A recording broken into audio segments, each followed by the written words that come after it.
Eric, thanks so much for joining us on the program tonight. It's good talking to you, sir. Hey, thank you very much. Always glad to be here. So what's your take on Major League Baseball saying that the Houston Astros can't actually have a Colt handgun on their throwback Colt 45 uniforms this year? It's a real terrible betrayal of the history of the team, and it's a terrible betrayal of the loyalty of baseball fans in Houston. I mean, it's a historical fact that the Houston Astros didn't come into Major League Baseball as the Houston Astros. Mm-hmm. They were the Houston Colt 45s, and the Colt 45 was a gun, and the gun that was depicted on the original uniform was a Colt Peacemaker.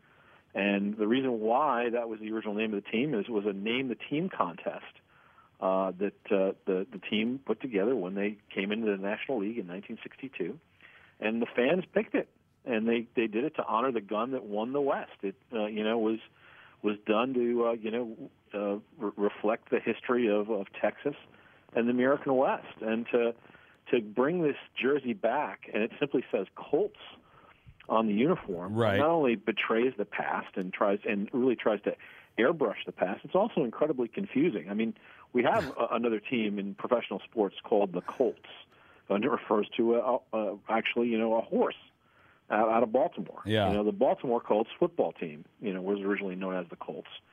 And doing it like this, creates, confusion over what was. I mean, the Colt is the name of a handgun, and of course it's named after Samuel Colt, the man who founded the company.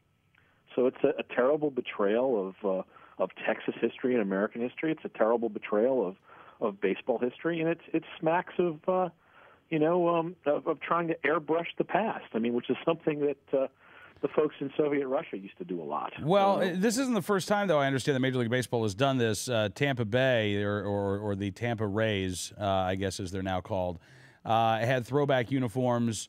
What were they? They were the smokers, right? There was a cigar that was removed from the throwback uniform. Indeed. And it's really a silly nod to political correctness. I don't see how anyone's going to be hurt by simply accurately portraying what these uniforms were. I mean, if you can't accurately portray what the uniforms were, you're not accurately, honoring the history of the team. I mean, it really is a terrible betrayal. It's silly. The reason why I wrote this story was because I was really, at a basic level, disgusted. I mean, we shouldn't be embarrassed about the history of this country. There's no reason to be. And for them to remove the gun from the jersey is just silly, and sensitivity to people who aren't sensitive. I mean, this is who could this possibly offend? I can't imagine in 1,000 years who it could have possibly. I'm trying. I mean, I'm sure the gun control advocates are happy, but I'm trying to figure out who it is that they were actually concerned about. Seeing the actual throwback uniform on these Houston Astros players. It's mind-boggling to me. Absolutely, and it's not the first time. You're right that Major League Baseball has done something like this. There are other instances where Major League Baseball has made decisions about uniforms that are inexplicable. I mean, last fall, the New York Mets asked to wear hats from first responders in New York City who rushed to the World Trade Center at 9/11, something that they did in the immediate aftermath of the disaster in 2001. And Major League Baseball refused to allow them to wear those hats on the field.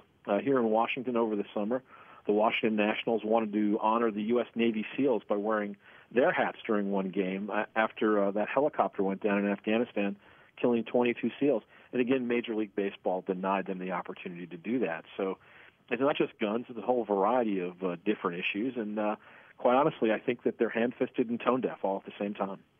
Well, listen, Eric, I appreciate you coming on the program tonight, sir. It is disappointing, but you know what? We know our history, and we know that it was the Houston Colt 45s, and it was the Colt Peacemaker who helped Texas become the Lone Star State. Eric, thanks so much. Have a great weekend, sir, and I look forward to talking to you again. Hey, thanks a lot, Cam. Anytime.